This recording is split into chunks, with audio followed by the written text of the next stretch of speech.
ஊழியம் செய்வர்களும் சரி अभी बहुत सारे प्रचारक हैं முறையோட வந்திருக்கிறாங்களா சர்ச்சை நடத்துறாங்களா கிடையாது. अपने सच्चे मन से वो प्रचार किए करके ऐसे नहीं है. இதெல்லாம் உங்களுக்கு சொல்லும் போது ये सब आपको मैं जब बोलूँगा எப்படி நினைப்பீங்கன்னா कैसे सोचोगे? ஞானஸ்நானம் எடுக்கும்போது பரிசுத்த ஆவியுடைய அபிஷேகம் பரிசுத்த ஆவியுடைய துணை அவருக்கு தேவைப்பட்டுச்சு. जब बपतिस्मा लेने के समय में उसका पवित्र आत्मा उसके ऊपर उतरा.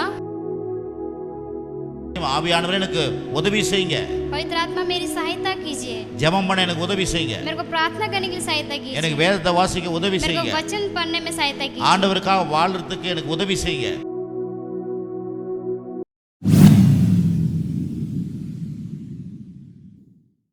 எப்பொழுதுமே தேவனை சார்ந்து வாழுங்க. आप परमेश्वर को साथ में लेकर चलें. அப்போதான் நம்ம இன்னொரு பொறுமையோடு இருங்க. और धीरज से रहें. வேதம் சொல்றது பொறுமையா இருக்கும்போது தான் பூமியை சுதந்தரிக்க முடியும். हम धीरज से रहेंगे तभी हमें आकाश और पृथ्वी பூமியை சுதந்தரிக்க முடியும். ले सकेंगे. आमेन.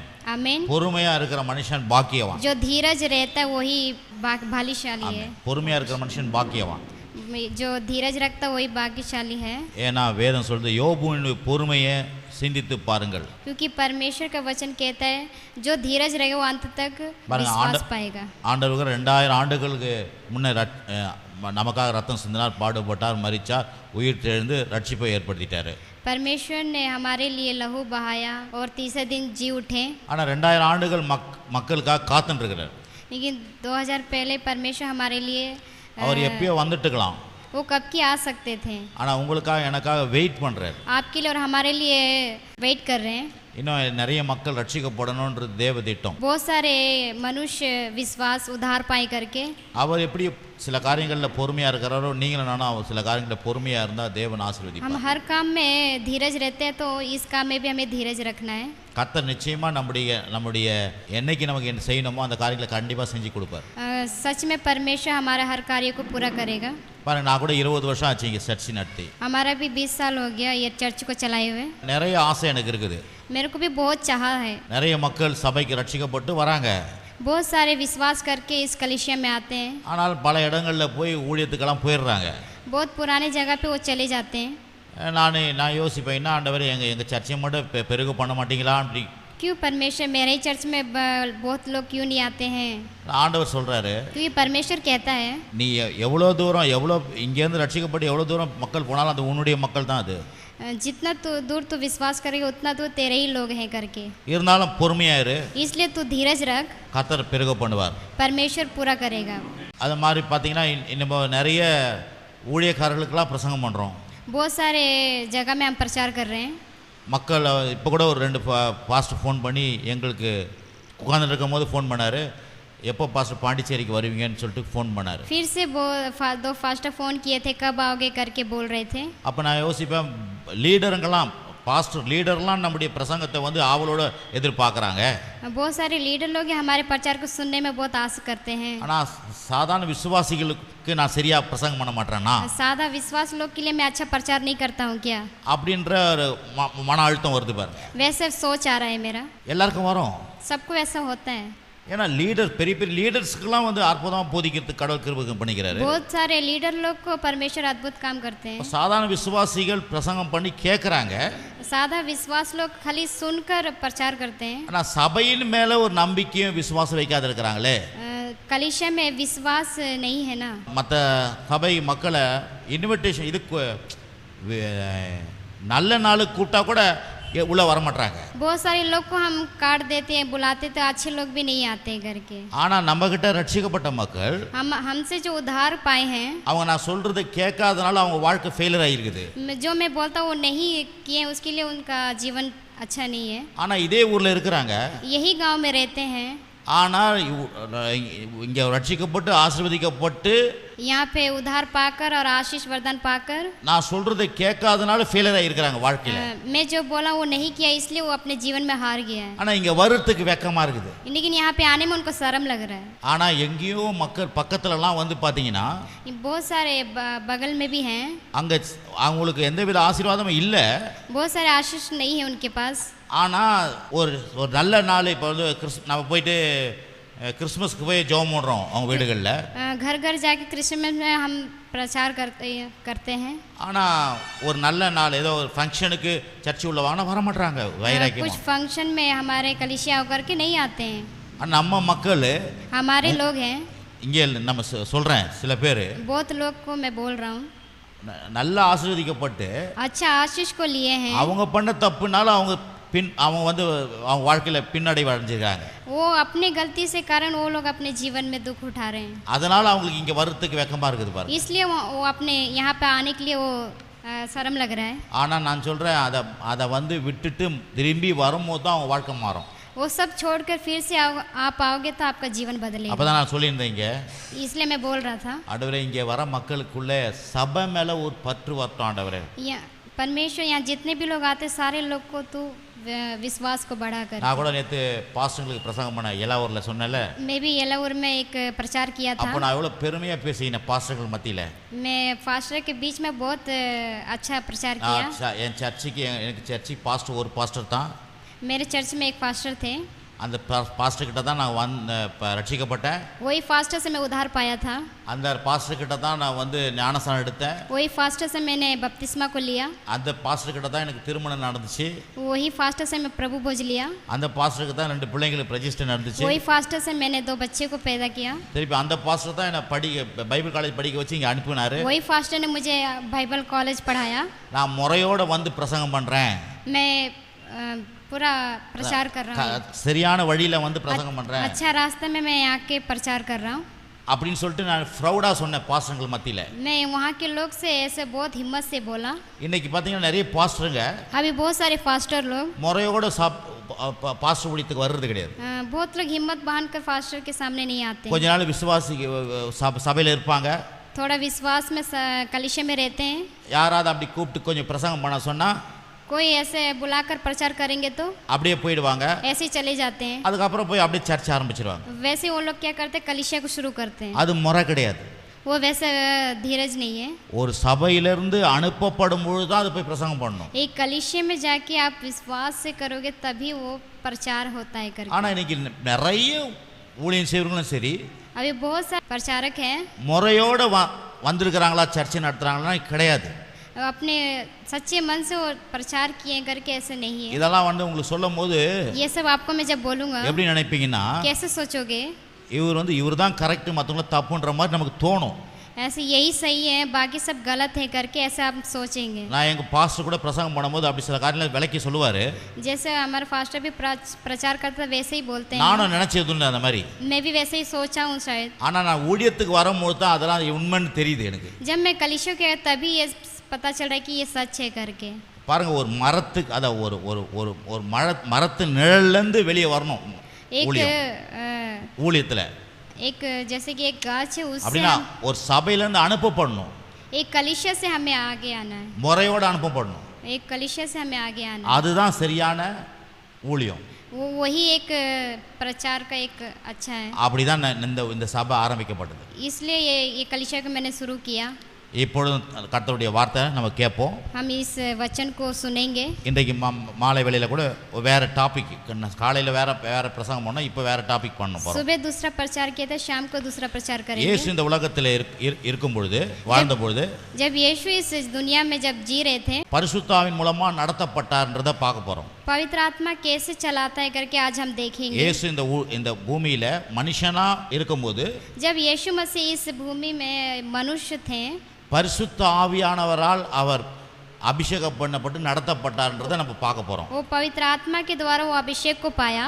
ஏன்னா ஒவ்வொரு விசுவாசிக்கும் இப்படி இயேசுவுக்கே பரிசுத்த ஆவியானவர் வழி நடத்தலும் அபிஷேகம் அவசியம் என்றால் உங்களுக்கும் எனக்கும் எவ்வளவு அவசியம்ன்றதை பார்க்கணும். जैसे यीशु मसीह को परमेश्वर ने पवित्र आत्मा दिया, उनकी सहायता की, वैसे आपको और हमें भी परमेश्वर सहायता करेगा. ஆமென். அப்போ வந்து பாருங்க, இயேசு பரிசுத்த ஆவியினால கற்பந்தரிக்கப்பட்டார்.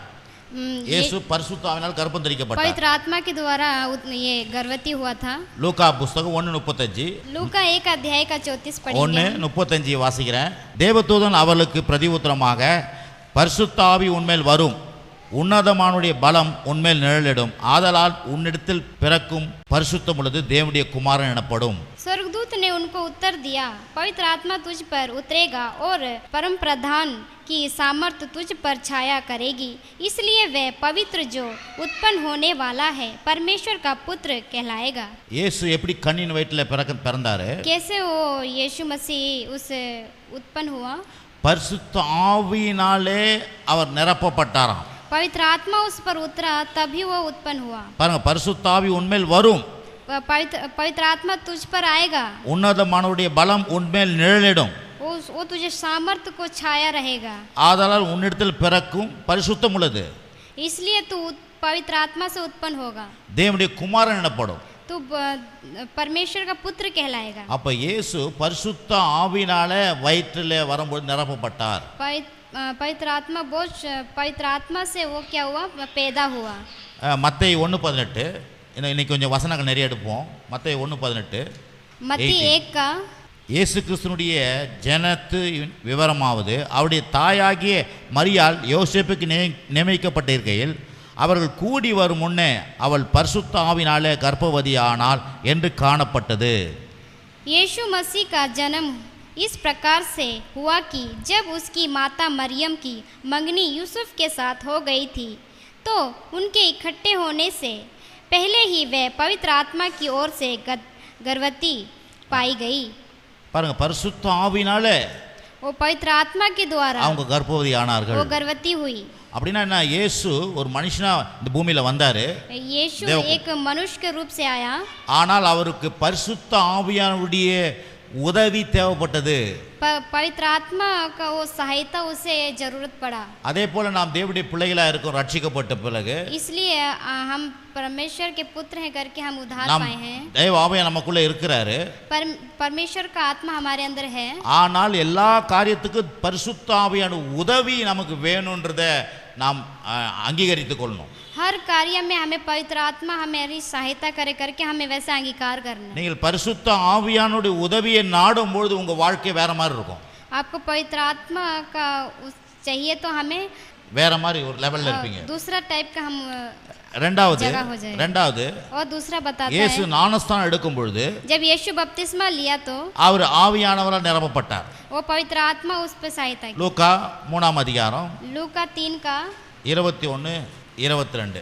ஜனங்கள் எல்லோரும் ஞானஸ்தானம் பெற்றபோது இயேசுவும் ஞானஸ்தானம் பெற்று ஜெபம் பண்ணுகையில் வானம் திறக்கப்பட்டது. பரிசுத்த ஆவியான ரூபம் கொண்டு புறாவை போல அவர் மேல் இறங்கினார். வானத்திலிருந்து ஒரு சத்தம் உண்டாகி, நீர் என்னுடைய நேசகுமாரன், உம்மில் பிரியமாயிருக்கிறேன் என்று உரைத்தது.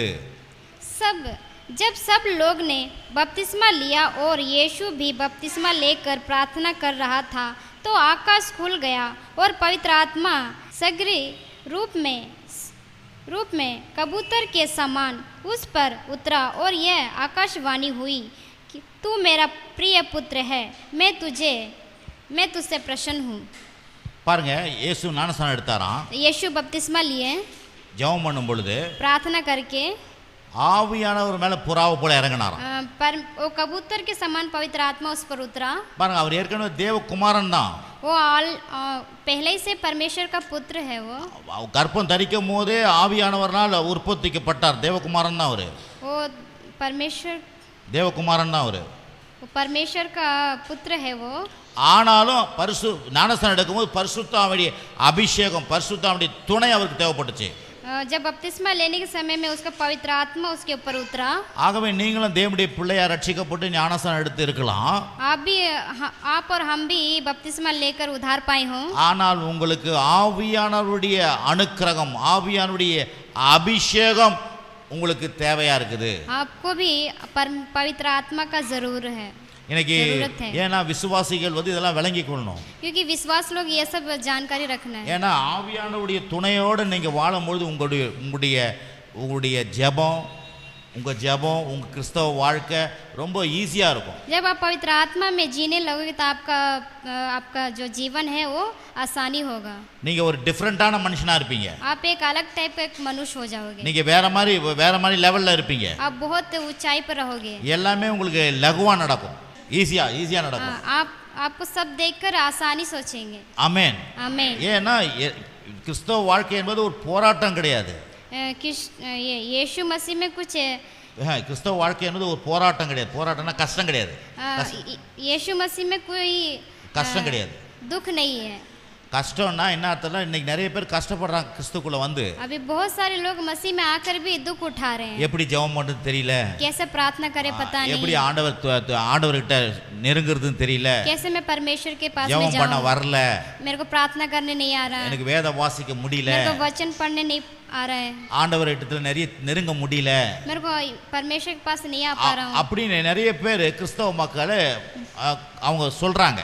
बहुत सारे ऐसे मसीह लोग बोलते हैं. ஆனா ஆவியான ஒரு துணையை உங்களுக்கு கேட்பீங்கன்னா, जब आप परमेश्वर पवित्र आत्मा मांगोगे तब உங்களுடைய கிறிஸ்தவ வாழ்க்கை ரொம்ப ஈஸியா செயல்படும். आपका मसीह जीवन बहुत आसानी होगा. அதுக்காக இயேசுவானவருக்கே ஆவியானவருடைய துணையை தேவன் தந்தார். इसलिए यीशु मसीह को पवित्र आत्मा दिया.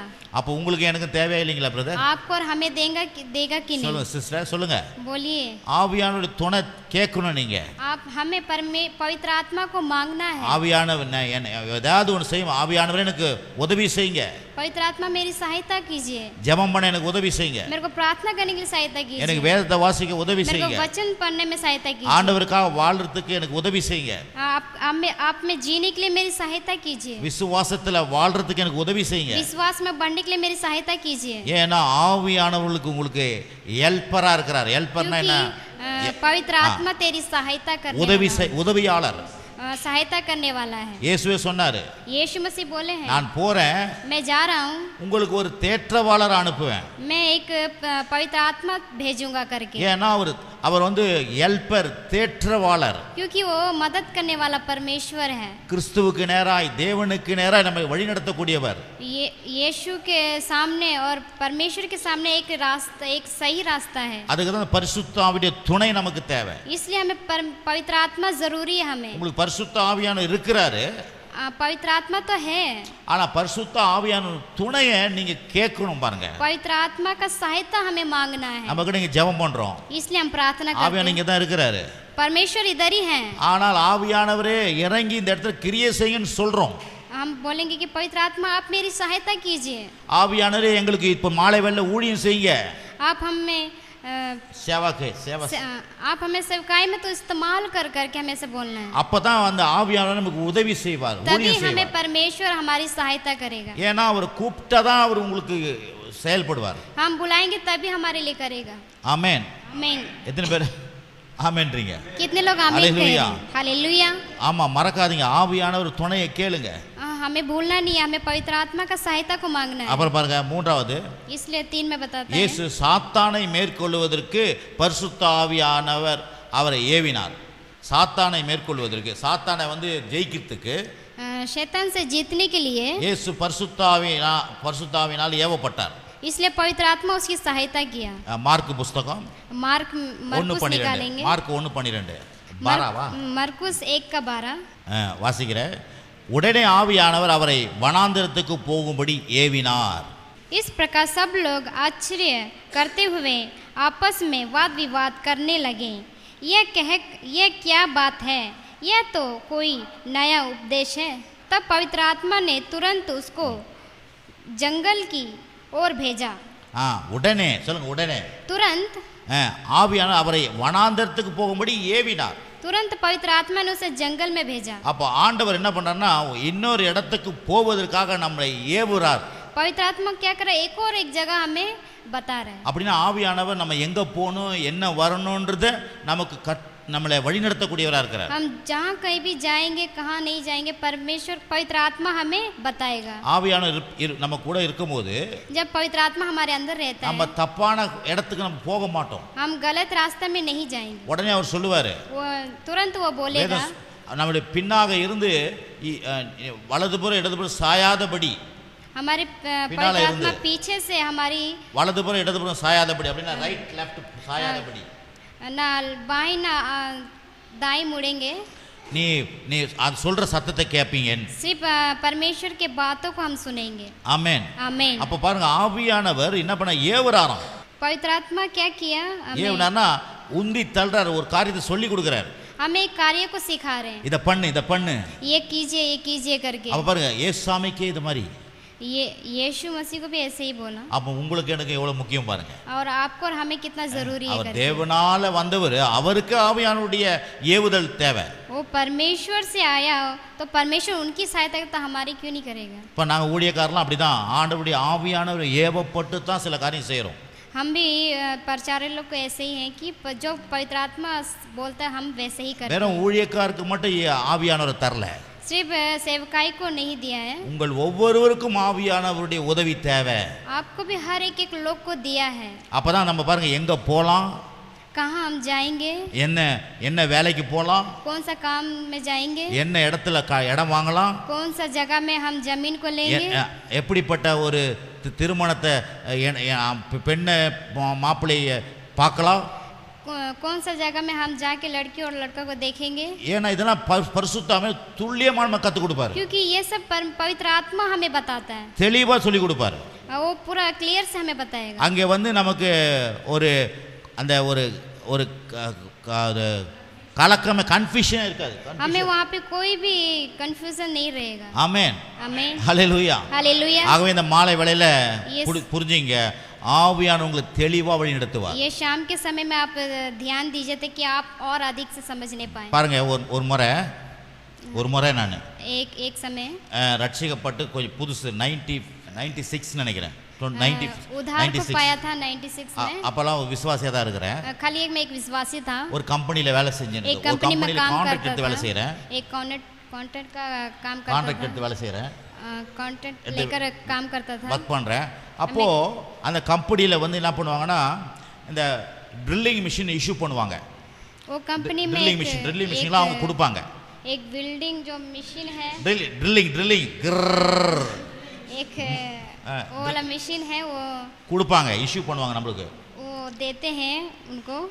சில நேரங்களில் வந்து கம்பெனிஸ் என்ன பண்ணுவாங்க, கம்பெனிஸ்ல என்ன சொல்லுவாங்க, कंपनी में क्या बोलते हैं करके, நீங்க சொந்தமா வாங்குங்கன்னு வாங்கிக்கோங்கன்னு சொல்லுவாங்க. तुम சொந்தமா अपना खरीद लो करके। அப்படி சில முதல் வந்து கம்பெனியே எங்களுக்கு இஷ்யூ பண்ணுச்சு, கம்பெனி எங்களுக்கு கொடுத்துச்சு. அது पहले कंपनी लोग ही हमें दिए थे। கொஞ்ச நாள் பொறுத்து கம்பெனி என்ன பண்ணுச்சு, थोड़ा दिन कंपनी लोग क्या बोले, உங்களுக்கு சொந்த மிஷின் நீங்க आप வாங்கிக்கங்க, अपना खरीद लीजिए करके, நாங்க உங்களுக்கு லோன் போட்டு வாங்கி தரோம், हम आपको लोन करके दिला देंगे करके। நீங்க சேலரி வரும்போது அந்த கான்ட்ராக்ட் பணம் வரும்போது கொஞ்சம் கொஞ்சமா நீங்க உங்களத பிடிச்சிருவோம் நாங்க, जब आपका जो आएगा मैं आपको दे दूंगा करके சொன்னாங்க. ऐसा बोले। அப்படி எனக்கு ஒரு மிஷினை நான் வாங்கிக்கிட்டேன் என்னுடைய வேலைக்கு. वैसे एक मशीन को तू खरीद ले करके। அந்த வேலையில கொஞ்சம் நஷ்டமாச்சு. वो काम में थोड़ा मेरे को कष्ट हुआ। அப்போ நான் என்ன பண்ணிட்டேன், அந்த வேலையை நிப்பாட்டிட்டு நான் என்னுடைய டூல்ஸ் என்னுடைய மிஷின்ஸ் எல்லாம் எடுத்துட்டு வந்துட்டேன். वो सब काम को मैं रोक कर अपना सब सामान मैंने लेके आ गया। பாருங்க, ஆவியானவர் எப்படி உங்களுக்கு ஐடியா கொடுப்பாருன்றத பத்தி பேசுறேன். இப்போ पवित्र आत्मा आपको कैसा आइडिया देगा करके मैं ऐसा बात कर रहा हूँ आपसे। கிரிட்டிக்கலான நேரத்துல ஐடியா கொடுப்பாரு, கன்ஃபியூஷனான நேரத்துல ஐடியா கொடுப்பாரு. जब हमें कुछ समझ में नहीं आता तभी परमेश्वर हमें उस ஐடியா கொடுப்பாரு. उस आइडिया को பாருங்க, அந்த அப்படி நான் வந்துட்டேன், அந்த வீட்டுல எல்லாத்த பொருளெல்லாம் எடுத்துட்டு வந்துட்டேன். मैं सब चीजों को लेकर मैं अपने घर आ गया। அந்த ஓனர் என்ன பண்ணாரு, वो ओनर क्या बोला, என் மேல வக்கீல் நோட்டீஸ் அனுப்பிச்சிட்டாரு. வக்கீல் நோட்டீஸ், एक वकील नोटिस को भेज दिया। அட்வொகேட் வக்கீல் நோட்டீஸ் அனுப்பிச்சிட்டாங்க, இவர் என் பொருளை திருடின்னு போயிட்டாரு. वकील नोटिस को भेज दिया कि मेरा सब कुछ सामान लेकर चला गया करके। உடனே எங்க அம்மா அப்பா எல்லாம் பயப்படுறாங்க. मेरे मम्मी पापा भी डर गए करके। ஐயோ அவன் வந்து கேஸ் போட்டுருவானே, இதோ பிள்ளைக்கு எதனா ஆயிடுமோ, எதனா எனக்கு ஆயிடுமோ, वो लोग केस कर देंगे, मेरा बेटा कुछ हो जाएगा करके। உடனே அந்த அந்த கம்பெனியில் போய் அந்த ஓனரை பார்க்க போறேன். वो ओनर को हम देखने गए थे। அப்போ நான் என்ன சொன்னேன், ஆண்டவரே நான் எப்படி அவர்கிட்ட பேசணும்னு சொல்லிட்டு எனக்கு நீ புத்தி தாங்கன்னு கேட்டேன் ஆவியானவர்கிட்ட. मैं उससे कैसे बात करूं करके तू मुझे बुद्धि दे परमेश्वर, ऐसे मैंने बोला। நான் உள்ள போனேன், मैं अंदर गया। அவர் கேட்டார் கேள்வி, எத்தனை பேர் கேக்குறீங்க, उसने मुझसे सवाल पूछा, உங்க வாழ்க்கையில பல பிரச்சனை வரும்போது எப்படி பேசுவாருன்னு நான் சொல்லி கொடுத்துருக்கிறேன். आपके जीवन में बहुत सारी ऐसा परेशानी आएगी, आप कैसे बात करोगे करके मैंने आपको बताया है। நான் சொன்னேன், मैं बोला। ஓனர் கேட்டாரு, ओनर ने पूछा मुझसे, எதுக்குங்க எங்க மிஷினை எடுத்துட்டு போனீங்க நீங்க, क्यों मेरा मिशन तूने लेकर गया करके। அப்ப ஆண்டவர் எனக்கு சொன்னாரு, உனக்கு சொன்னாரு, परमेश्वर ने मुझसे சார் बोला, அது உங்க மிஷின் இல்லையே சார், என் மிஷின் தானே அப்படின்னு. सर वो आपका मशीन नहीं होता, मेरा मशीन है ना, என் பேர்ல தானே வாங்கி இருக்கிறீங்க, आपने मेरे नाम से लिया है ना, அதான் எடுத்துட்டு போனேன். वो इसलिए मैं लेकर गया। ஏன்னா ஏற்கனவே நீங்க உங்க மிஷினை கொடுத்தீங்க, அப்பெல்லாம் எடுத்துன்னு போலியே. आप पहले ही मुझे एक मशीन दिया था, मैं तो वो तो नहीं लेकर गया ना। இப்போ என் பேர்ல வாங்கினால நான் எடுத்துன்னு போனேன். मेरा नाम से वो आया था, मैं लेकर गया। இருந்தாலும் பணம் கட்ட வேண்டியதுக்கு தாங்க. ये तो पैसा भी तो कटवाना था ना। நான் சொன்னேன் என்னுடைய பேமெண்ட் உங்ககிட்ட இருக்குதே. मेरा पेमेंट आपके पास है। அப்படி ஸ்டன் ஆயிட்டார். वैसे वो चुप हो गया। அப்ப சொன்னாரு மிஷின் உங்களுக்கு வேணுமா வேணாவா? उसने बोला कि आपको मशीन चाहिए कि नहीं चाहिए। நான் சொன்னேன் எனக்கு இப்போ மிஷின் வேணாம், நான் கொடுத்துட்றேன், எனக்கு பேமெண்ட் ரிலீஸ் பண்ணுங்க. मैंने बोला कि मुझे आपका मशीन नहीं चाहिए, सिर्फ मुझे आप तनख्वाह दे दीजिए। எனக்கு அந்த ஆவியானவர் துணை எனக்கு கொடுக்கலன்னா, जब वो पवित्र आत्मा मुझे वो सहायता नहीं देता, அந்த ஓனர் கிட்ட நான் சிக்கினுப்பேன். मैं उस ओनर के सामने मैं बहुत घबराता। என்ன கேட்டார் அவரு, वो मुझसे पूछा ஏன் மிஷினை எடுத்துன்னு போனீங்க அப்படினாரு. क्यों मशीन को तूने लेकर गया? நான் சொன்னேன் முதல்ல உங்க மிஷினை நான் எடுத்துன்னு போனது கிடையாது, मैं आपका मशीन नहीं लेकर गया था ना, இது என் பேர்ல வாங்குறதுனால நான் எடுத்துன்னு போனேன், ये मैं अपने नाम से लिया इसलिए मैं लेकर गया। இந்த ஐடியாவே எனக்கு ஆவியானவர் கொடுத்தார். ये आइडिया मुझे मेरे परमेश्वर ने दी, அதனால தான் நான் அங்க வந்து வெக்கப்படல, इसलिए मैं वहां लज्जित नहीं हुआ। ஆமென் आमीन। எத்தனை பேருக்கு நான் சொல்றது புரியுது உங்களுக்கு? कितने लोग मैं बोल रही समझ में आ रहा है? அதனால தான் ஆவியானவர் நம்ம ஒரு மாதிரி நெருக்கடி நேரத்தில் நமக்கு ஐடியா கொடுப்பாரு. परमेश्वर पवित्र आत्मा हमें हर परेशानी से हमें एक समझ देता है। ஆமென்। आमीन। நான்காவது 4 में இயேசு ஆவியா பாருங்க, அது 1:12 ஏவினார் பார்த்தா, அதே மாதிரி மத்தேயு 4:1 பாருங்க, மத்தேயு 4:1, மத்தேயு புஸ்தகம் 4:1, मत्ती 4 का 4:1. मत्ती 4 का 1 पढ़ेंगे। அப்பொழுது இயேசு பிசாசினால் சோதிக்கப்படுவதற்கு ஆவியானவராலே வனாந்தரத்துக்கு கொண்டு போகப்பட்டார். तब आत्मा यीशु के जंगल में ले गया ताकि इब्रीस से उसकी परीक्षा हो। இங்க பாருங்க, பிசாசினால் சோதிக்கப்படுவதற்கு ஆவியானவரால் வனாந்தரத்தில் கொண்டு போகப்பட்டார். शैतान ने क्या किया? परमेश्वर की परीक्षा लिया। பிசாசை எப்படி ஜெயிக்க முடியும்? शैतान कैसे जीता है? ஆவியானவர் துணையோட தான் ஜெயிக்க முடியும். पवित्र आत्मा के द्वारा से जीतता है, ஜெயிக்க முடியும், जीतता है। ஆகதான் ஆவியானவர் நமக்கு எதுக்கு இருக்காரு? इसलिए पवित्र आत्मा किस लिए है? பிசாசு நம்ம மனசுல பேசுவான், शैतान हमारे मन में बात करता है, ஆவியானவர் நமக்கு அதுக்கு பதில் கொடுக்க வைப்பார். परमेश्वर हमारे मन में वो बात करवाता है। பாருங்க இங்க 3 விதமான பதில் இருக்குது இதுல. இந்த यहाँ पे 3 तरीका का बातें हैं। இயேசுவே சொல்றான், அவன் சொல்றான், பிசாசு சொல்றான், शैतान यीशु से बोल रहा है இந்த கல்லெல்லாம் அப்பமாக்கி சாப்பிடு, ये कल रोटी बनाकर तू खा जा। அப்ப இயேசு சொன்னாரு ஆவியானவர் மூலமாக, इसलिए यीशु मसीह पवित्र आत्मा மனுஷன் அப்பத்தினால மாத்திரம் பிழைக்க மாட்டான், परंतु मनुष्य केवल அப்பத்தினால மட்டும் பிழைக்கிறது இல்ல, रोटी से नहीं, தேவனுடைய வாயில் வருகிற ஒவ்வொரு வார்த்தையிலும் பிழைப்பான்னு சொன்னாரு. परमेश्वर के वचन से वो जीवित रहता है। அந்த இடத்துல 3 இடத்துல பிசாசு சோதிக்கிறான். 3 जगह पे ये शैतान ने उसे இயேசுக்கு ஆவியானவர் அந்த இடத்துல சரியான பதிலை கொடுக்க வைக்கிறார் பிசாசுக்கு. यीशु को पवित्र आत्मा उसकी सहायता करवाया। நான் சொல்றேன் ஆவியானவர் உங்க கூட இருந்தார்னா, पवित्र आत्मा आपके पास में है, உங்க வாழ்க்கையில பிசாசு இடைப்படும் போதெல்லாம் ஆவியானவர் அதுக்கு பதில் கொடுக்க வைப்பார். आपके जीवन में परमेश्वर आपके द्वारा बात करवाए। ஆமென்। आमीन। பிசாசு எப்படி உங்ககிட்ட செயல்படுவான்? शैतान कैसे हमसे மனசு மூலமா செயல்படுவான், हमारे मन के द्वारा बात करता है। ஆமா, தப்பான கணக்கு, தப்பு எண்ணங்களை கொண்டு வருவான், गलत सोच को देता है, வேற மாதிரி எண்ணங்கள்லாம் கொண்டு வருவான். दूसरा टाइप का हमें सोच ஆவியானவர் அதுக்கு ஏத்த பதில வசனத்தை சொல்ல வைப்பார். पवित्र आत्मा हमें उस वचन के द्वारा हमसे बात करता है। आमेन। आमेन। हालेलुया। हालेलुया। ஐந்தாவது 4வது இயேசு ஆவியானவர் பலத்தினால் சென்றார். இயேசு ஆவியானவர் பலத்தினால் சென்றார். यीशु मसीह ஆவியானவர் பலத்தினால் போனார். बलविन से परमेश्वर லூக்கா 4:14 ஆவியானவர் பலத்தினால இயேசு முன்னேறி செல்றார். லூக்கா 4 का பின்பு இயேசு ஆவியானவருடைய பலத்தினாலே கலிலேயாவுக்கு திரும்பி போனார். அவருடைய கீர்த்தி சுற்றிலும் இருக்கிற தேசம் எங்கும் பரம்பிற்று. फिर यीशु आत्मा की सामर्थ से भरा हुआ गलील को लौट गया और उसकी चर्चा आसपास के सारे देश में फैल गई। பாருங்க, ஆவியானவருடைய பலத்தினாலே, पवित्र आत्मा का सामर्थ, ஆம், ஆவியானவருடைய பலத்தினாலே पवित्र आत्मा का सामर्थ से அந்த ஊர் முழுவதும் போயிட்டு வந்தாராம். सारे उस गांव में परमेश्वर की चर्चा हुआ. அதனால அவருக்கு கீர்த்தி புகழ்ச்சி உண்டாச்சு. इसलिए बहुत सारे उनका चर्चा फैल गई। அப்ப ஆவியான பலத்துல நீங்க போகும்பொழுது जब आप पवित्र आत्मा के द्वारा से जाओगे உங்களுக்கு உலகத்துல நல்ல பேர் கிடைக்கும், आपको संसार में अच्छा नाम मिलेगा, கெட்ட பேர் வராது. खराब नाम नहीं मिलेगा। ஆமென் आमीन, ஹalleluya. हालेलुया। இன்னொன்னு ஐந்தாவது उसी का 5 இயேசு பிரசங்கம் செய்யும்படி பரிசுத்த ஆவியானவர் அபிஷேகத்தை பெற்றார். இயேசு பிரசங்கம் பண்றதுக்கு, जब यीशु मसीह प्रचार कर रहा था, பிரசங்கம் பண்றதுக்கு பரிசுத்த அபிஷேகத்தை பெற்றார். जब यीशु मसीह प्रचार कर रहा था तो उस पवित्र आत्मा को फिर से पाया। இப்ப நான் கூட பாருங்க பிரசங்கம் பண்றதுக்கு பரிசுத்த அபிஷேகம் எனக்கு இருக்குது. मैं भी अभी प्रचार कर रहा हूं तो वो पवित्र आत्मा मेरे अंदर है। ஆமென். आमीन। லூக்கா 4:18 लूका 4:18 கர்த்தருடைய ஆவியானவர் என்மேல் இருக்கிறார், தரித்திரத்துக்கு சுவிசேஷத்தை பிரசங்கும்படி என்னை அபிஷேகம் பண்ணினார், இருதய நறுங்குண்டவர்களை குணமாக்கவும், சிறைப்பட்டவர்களுக்கு விடுதலையும், குருடருக்கு பார்வையையும் பிரசித்தப்படுத்தவும், நொறுங்குண்டவர்களை விடுதலையாக்கவும், கர்த்தருடைய அனுக்கிரக வருஷத்தை பிரசித்தப்படுத்தவும் என்னை அனுப்பினார் என்று எழுதியிருக்கிற இடத்தை அவர் கண்டு வாசித்து புஸ்தகத்தை சுருட்டி பணிவிட காலத்திலே கொடுத்து உட்கார்ந்தார். ஜெப ஆலயத்துள்ள எல்லாருடைய கண்களும் அவர் மேல் நோக்கமாக இருந்தது. 18 20 வரைக்கும் வாசி. प्रभु का आत्मा मुझ पर है, इसलिए कि उसने कंगालों को सुसमाचार सुनने के लिए मेरा अभिषेक किया है, और मुझे इसलिए भेजा है कि बंदिरों को छुटकारा का और अंधों को दृष्टि पाने का सुसमाचार प्रचार करूं, और कुचलों हुओं को छुड़ाऊं, और प्रभु के प्रसन्न रहने के वंश का प्रचार करूं। பாருங்க 18 சொல்லுது, 18 में बता रहा है கர்த்தருடைய ஆவியானவர் அவர் மேல இருக்கிறாராம்.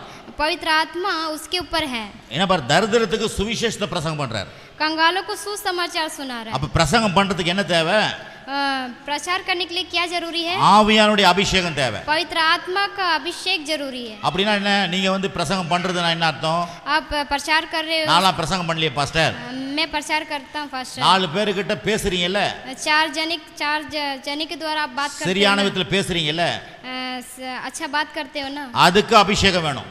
उसके लिए अभिषेक चाहिए होता है। ஆமா, ஆவியானுடைய அபிஷேகம் வேணும். परमेश्वर पवित्र आत्मा का अभिषेक நான் चाहिए। என்ன சொல்ல வரேன், मैं क्या बोलने आ रहा हूँ, ஏசாமிக்கே அபிஷேகம் தேவைன்னா यीशु मसीह को ही अभिषेक चाहिए, உங்களுக்கு எனக்கு அபிஷேகம் தேவை. आपको और हमें भी पवित्र आत्मा का अभिषेक அதுக்கு चाहिए। தான் இந்த மாலை வேளையில பிரசங்கம் பண்றார் ஆண்டவர். इसलिए मैं शाम के समय प्रचार कर रहा हूँ। என்ன கொஞ்சம் 6வது 6 पढ़े। இயேசு தேவ ஆவியினாலே பிசாசுகளை துரத்துகிறார்.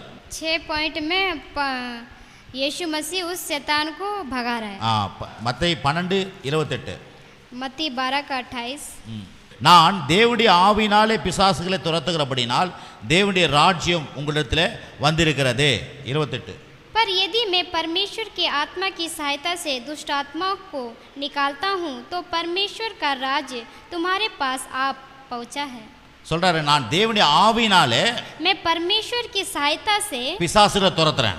उस शैतान को मैं भगा रहा हूँ। தேவனுடைய ராஜ்யம் परमेश्वर का जो राज्य है உங்களிடத்தில் வந்திருக்கிறது. वो आपके पास आ पहुँचा அப்ப है। பிசாசுகளை துரத்துறதுக்கு ये शैतान को भगाने के लिए நமக்கு பரிசுத்த ஆவியுடைய அபிஷேகம் அவசியமாகுது. हमें पवित्र आत्मा का अभिषेक चाहिए। ஆமென், आमीन, அல்லேலூயா. हालेलुया। பாருங்க, இது வந்து வெறும் இயேசுக்கு மாத்திரமல்ல, ஒவ்வொரு விசுவாசிக்கும் இது தேவை. सिर्फ वो यीशु को नहीं, हर एक विश्वासी को जरूरी है। அவர் எப்படி மனுஷனா இந்த உலகத்துல இருந்தாரோ, वो कैसा मनुष्य में इस संसार में நீங்களும் ஒரு था, விசுவாசி மனுஷனா இருக்கிறீங்க. आप भी और हम भी एक विश्वास में एक मनुष्य அவருக்கு பரிசுத்த ஆவியானவர் ஏன் கொடுத்தாருன்னா, हैं। वो उसको पवित्र आत्मा क्यों दिए? அவர் ஆதாம் போல ஒரு 2ஆம் ஆதாமா இந்த உலகத்துல வந்தாரு. वो आदम के द्वारा वो दूसरा आया करके। ஒரு ஆதாம் விழுந்து போனாரு, एक आदमा मर गया था, அதுக்கு பதிலா இயேசு என்கிற ஒரு ஆதாமா இந்த பூமியில வந்தாரு. उसके द्वारा दूसरा आदम इस मनुष्य में आया। நமக்கெல்லாம் மனுஷனுக்கு ஒரு பிரதிநிதியா வந்தாரு, ஒரு லீடரா வந்தாரு. हमारे मनुष्य के लिए हमारे एक सहायता, एक लीडर के जैसे आए हैं। அவருக்கு எப்படி எல்லாமே தேவைப்பட்டதோ जो जो उनको जरूरत हुआ நமக்கும் தேவைப்படுகிறது. वैसे हमें भी जरूरत होगा। அதான் இந்த மாலை வேளையில உங்களுக்கு நான் போதிக்கிறேன். इसलिए मैं शाम के समय में आपको बता रहा ஏன்னா பரிசுத்த ஆவியானவர் எதுக்கெல்லாம் தேவைன்றதை இன்னைக்கு போதிக்கிறோம். हूँ। पवित्र आत्मा जिस जिस जिस कार्य के लिए जरूरत ஆனா होता இன்னைக்கு है। பரிசுத்த ஆவியை பத்தி எப்படி தெரிஞ்சு வச்சிருக்காங்க? பரிசுத்த ஆவினா என்ன சொல்றாங்க சபையில? कलीसिया में पवित्र आत्मा क्या बताता है? அப்படியே அப்படின்றாங்க. क्या ऐसे ही हमें डरना है क्या? வெறும் பரிசுத்த ஆவினா என்ன பண்ண पवित्र आत्मा के ऐसे नहीं होना चाहिए। நான் கிண்டல்லாம் பண்ணல, मैं ऐसे मजाक नहीं उड़ा रहा हूँ, அதுக்கு தான் பரிசுத்த ஆவியை நினைச்சுக்கிறாங்க. इसलिए वो यही पवित्र आत्मा है करके सोच रहे हैं। பரிசுத்த ஆவியான என்னென்னத்துக்கெல்லாம் செயல்படுறாரு பாருங்க. पवित्र आत्मा किस किस कार्य के लिए वो करता है करके यहाँ அதனால बता தான் रहे हैं। இந்த சபை வந்து ஒரு டீச்சிங் பண்ற சபை. ये कलीसिया सिर्फ बताने का कलीसिया है, சும்மா நானே எல்லாத்தையும் பண்ணிட்டு நீங்க எப்படியா போங்கன்னு சொல்ற சபை இல்ல. सब कुछ मैं ही कर लूंगा, तुम जैसे भी जाओ करके मैं से। இங்க வந்தீங்கன்னா आप यहाँ पे आए हो, உங்களை வந்து ஒரு பெரிய ஒரு சீஷர்ல ஆக்கிடுவோம். एक बड़ा एक चेला बनाएगा। நீங்க வந்து மேற்கொள்ளக்கூடிய ஒரு மனுஷனா இருக்கணும். நீங்க வந்து எல்லாத்தையும் ஜெயிக்கிற ஒரு மனுஷனா இருக்கணும். आप बहुत जीतने वाले मनुष्य बनना चाहिए। எல்லாத்துக்கும் பாஸ்டர் தேவையில்லை உங்களுக்கு. सब कुछ आपको जरूरी पाना है ஆமா, करके। நீங்களே பாஸ்டர், आप भी फास्टर हो करके, நீங்களே தீர்க்கதரிசி, आप भी तीर्कदर्शी हो। ஆமா, அதுதான் இந்த சபையில சொல்லி கொடுக்குறோம். इसलिए हम इस कलीसिया में बताते हैं, ஆனா क्योंकि இங்க மற்ற இடத்துல நீங்க சபைக்குல बहुत सारे कलीसिया में நீ கை வைக்காத, பிசாசு உன்னை அடிச்சிடுவான், तू हाथ मत लगा, शैतान तुझे मार देगा करके பிசாசை குறித்து நமக்கு பயமுறுத்துவாங்க. ऐसे शैतान के द्वारा हमें डर को बिठा देते हैं। நான் சொல்றேன், ஆவியான நம்ம மேல இருக்கும் போது பிசாசு தான் அடங்குவான். जब पवित्र आत्मा हमारे पास रहता तो शैतान भी कुछ नहीं कर पाए। ஆமென், आमीन, ஹalleluya. हालेलुया। சில பேர் சொல்லுவாங்க பாருங்க, बहुत सारे लोग बोलते हैं, போய் வீட்டுக்கு சில வீட்டுக்கு போயிட்டா உடனே வீட்டுக்கு போவாங்க, बहुत விசிட்டிங்ஸ் घर में जाते போவாங்க, हैं, விசிட் பண்றதுக்கு, வீடு சந்திக்கிறதுக்கு. घर घर में जाते हैं, வீட்டில் போன உடனே கண்ணை மூடுவாங்க. घर में जाकर आंख बंद करते हैं, இருட்டா இருக்குது சார் உங்க வீட்டு, बहुत सारा अंधेरा है करके बोलते हैं। கண்ணை முன்ன இருட்டா தான் இருக்கும். आंख बंद करेंगे तो अंधेरा ही रहेगा। கண்ணை முன்ன என்னங்க இருக்கும்? आंख बंद करोगे तो क्या होगा? இருட்டா தான் இருக்கும். अंधेरा ही रहेगा ना। உடனே ஐயா என்னதியா இல்ல ஒரு கருப்பா ஒன்று போறத பார்க்கறேன். ये क्या है, मैं बहुत अंधेरा से जा रहा है करके देख रहा हूँ। உடனே அவர் தான் நல்ல பாசம் சொல்லிட்டு ஜனங்க கொடி பிடிக்கிறாங்க. वही अच्छा फास्ट है करके उस लोग उसे पकड़ते हैं। அதான் என்ன கூட ஒருத்தர் இத கேட்டார். मेरे को भी एक जने पूछे இந்த ஒரு 2 வாரத்துக்கு முன்ன, और 2 हफ्ते के पहले நான் சொன்னேன், मैंने बोला நான் வந்து என்ன இருக்குதுன்னு சொல்றதுக்கு நான் வர மாட்டேன், जो है मैं वो बोलने के लिए नहीं आऊँगा, இருக்கிறத துரத்துறதுக்கு தான் நான் வரேன். मैं जो है वो मैं हटाने के लिए आया हूँ। பாருங்க, இன்னைக்கு நல்ல பிரசங்கி யாரு, கெட்ட பிரசங்கி யாருன்னு தெரியல பாருங்க. कौन अच्छा प्रचारक है, कौन खराब है, वो किसी को नहीं पता है। இன்னைக்கு இப்படி சொல்லி பயமுட்டிட்டு ये सब बोल के हमें डर को देते हैं, அவங்க பேரை பிரசாப்படுத்துறாங்க. वो उस शैतान के नाम को हम बड़ा करते ஓ, हैं। அவருக்கு வந்து அப்படி தெரியுதுங்க, அவருக்கு வந்து எல்லாம் தெரியுது, वो सब उसको सब कुछ पता दिख रहा है करके, ஆனா இவருக்கு வந்த தெரியவே மாட்டேங்குது. लेकिन इसको कुछ भी नहीं दिख रहा है। நான் சொன்னேன், मैंने बोला எனக்கும் தெரியும், मेरे को भी दिखता है, ஆனா நான் விசுவாசி கிட்ட சொல்ல மாட்டேன். मैं विश्वासी लोग से नहीं बोलता हूँ, பயந்துருவாங்க. क्योंकि वो डर जाएंगे। நான் என்ன பண்ணுவேன், मैं क्या करता हूँ, நானே இயேசுவின் நாமத்துல ஜெபம் பண்ணி துரத்திட்டு வந்துருவேன். मैं भी यीशु के नाम से मैं उसको भगा देता हूँ। எத்தனை முறை விசுவாசி வீட்டுகளில் வந்து நான் அதை பார்த்துட்டு சொல்லிட்டு வீட்டில் வந்து சொல்லுவேன்.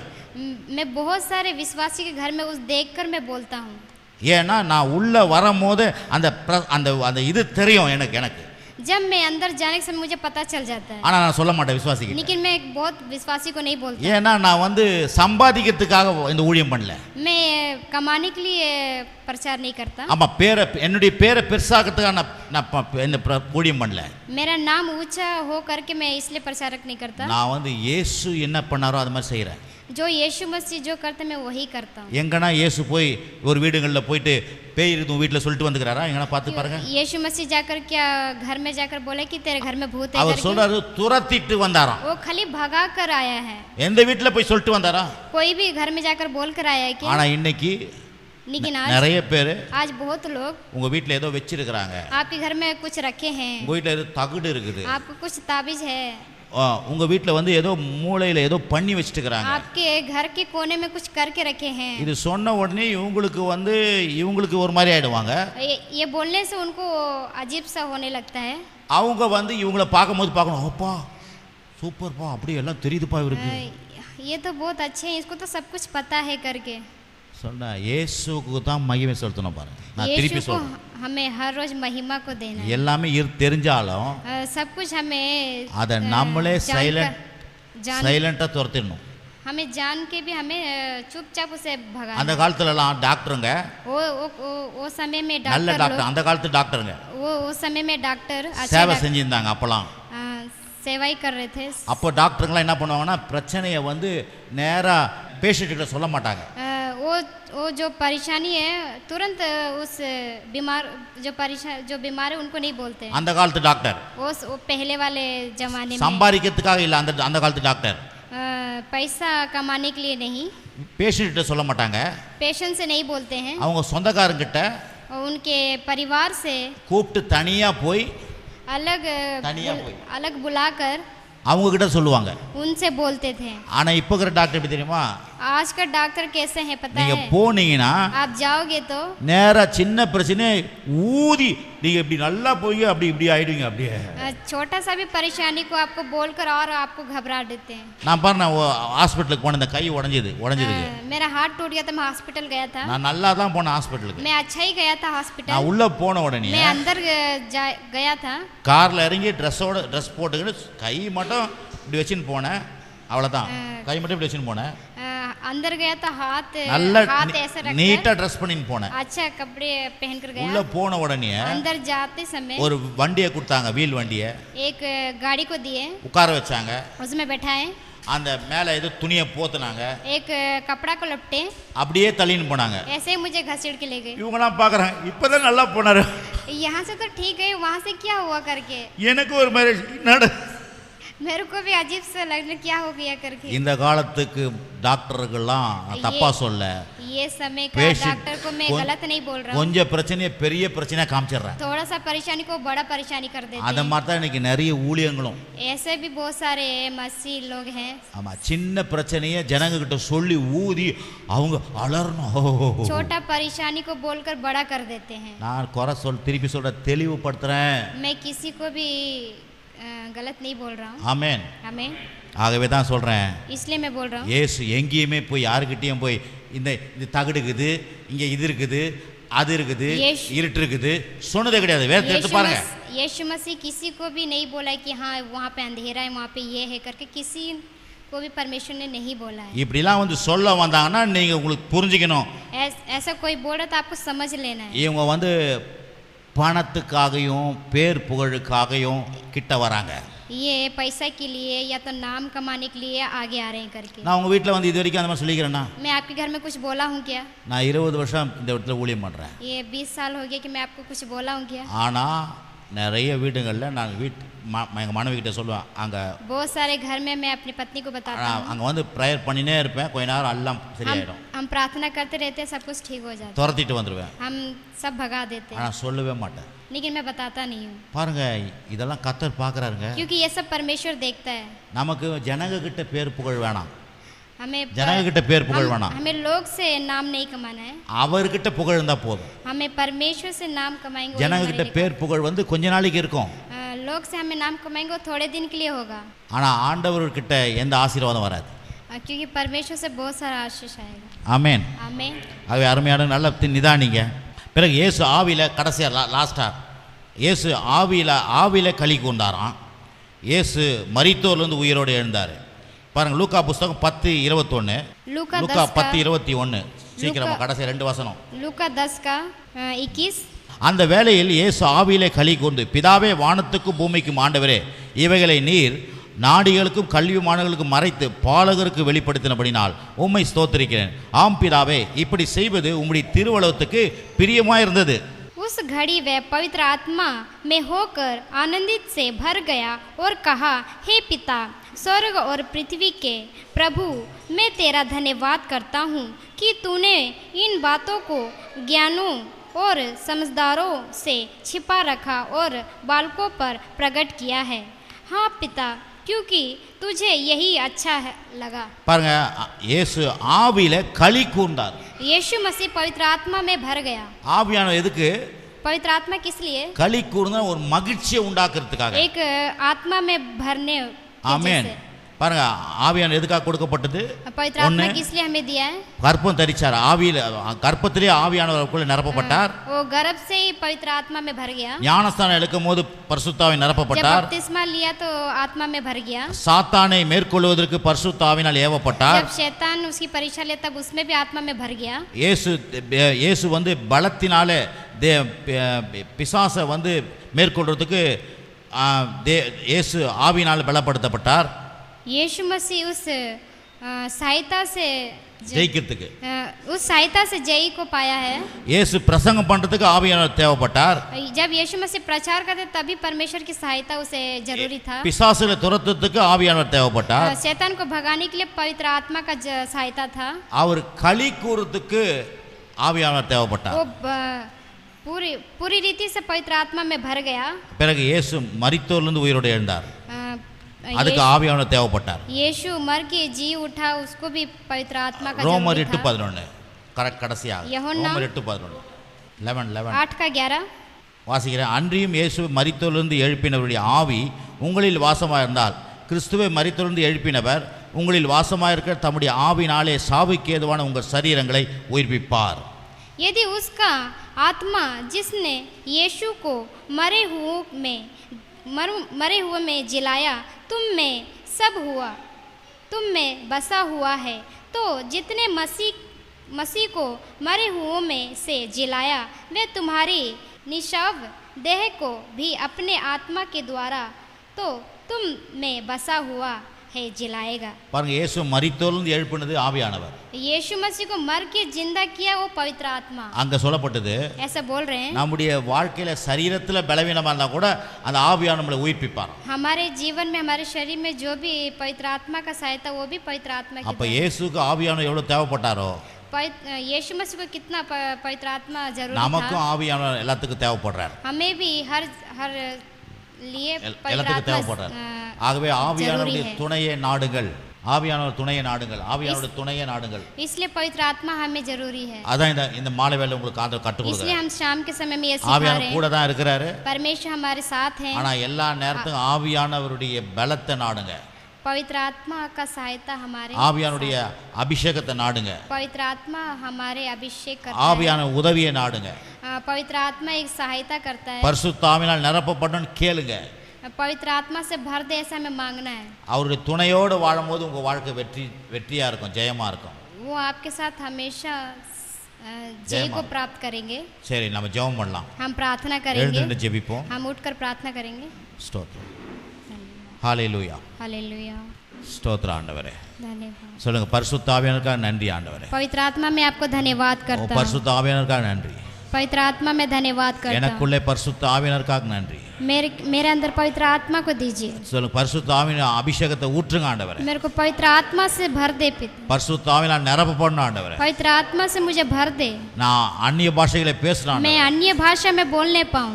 ஆண்டவரே, என்னை நிரப்புங்கன்னு கேளுங்க. मुझे भर दे पवित्र आत्मा. அவர் உங்களை நிரப்புவார். वो आपको भर देंगे. கர்த்தாவே, இந்த வார்த்தைகளுக்காக நன்றி. ये वचन के लिए मैं धन्यवाद இந்த करती வார்த்தைகளை நீர் அபிஷேகம் हूँ. பண்ணினதுக்காக ये நன்றி. वचन के लिए हमारी अभिषेक किए मैं धन्यवाद இந்த करती हूँ. வார்த்தைகள் ஜனங்களுடைய வாழ்க்கையிலே நிறைவேறட்டும் ஆண்டவரே. ये वचन को उनके लिए भरपूरी कर खुदा. தொடர்ந்து ஆவியானவரால் நடத்தப்படும்படியா ஜெபிக்கிறோம். पवित्र आत्मा उन्हें और आगे सिखा पिता. எல்லா சூழ்நிலையும் ஆவியானவர் துணையவள் கேட்கட்டும். हर वो लोग मांगने पाए आपके सहायता को पिता. நீர் அப்படி செய்வதற்காக நன்றி. मैं ऐसा करूंगा, आप में धन्यवाद. வந்த ஒவ்வொருவரையும் ஆசீர்வதிங்க. हर एक लोग आए उनको आशीष कर खुदा. குடும்பத்தை ஆசீர்வதிங்க. उनके परिवार को आशीष कर. பிள்ளைகளை ஆசீர்வதிங்க. उनके बच्चों को आशीष कर. வேலையை ஆசீர்வதிங்க. काम में आशीष कर. எல்லா குறைவுகள் நீங்கட்டும். हर घटी को पूरा कर. நிறைவு உண்டாகட்டும். हर भरपूरी कर. உன் ஆத்துமா வாழ்வது போல उस आत्मा में जीने पाए. எல்லாவற்றிலும் வாழ்ந்து हर लोग में जीने நீ पाए. சுகமாயிரு என்று अपने சுகமாயிரு என்று நாங்கள் சொல்லுகிறோம். वो लोग अपने உன் जीवन में ஆத்துமா வாழ்வது शांति को போல पाए. எல்லாவற்றிலும் வாழ்ந்து சுகமாயிரு என்று சொல்லுகிறோம். सारे लोग अपने क्षमा पाए. நன்றி ஆண்டவரே. ஒவ்வொரு மேல இயேசு ரத்தத்தை தெளிக்கிறோம். एक ऊपर लहू को छिड़क. ஒவ்வொரு ரத்த கொட்டைகளாக மூடுங்க. हर एक लहू से हम बांधते हैं. எல்லா தீமைக்கு விலக்கி பாதுகாத்து हर चीज को तीमे को நன்மையும் கிருபையும் தொடரட்டும். हम நன்மையும் கிருபையும் தொடரட்டும். हम இயேசுவின் நாமத்தினாலே. यीशु मसीह के नाम से ஆமென். आमीन. நம்முடைய கர்த்தராகிய இயேசு கிறிஸ்துவின் கிருபையும் பிதாவாகிய தேவனுடைய அன்பும் பரிசுத்த ஆவியினுடைய ஐக்கியமும் சமாதானமும் இன்றைக்கு என்றைக்கும் சதா காலம் நம்மோடு கூட இருப்பதாக. ஆமென். ஆமென். ஷாலோம்.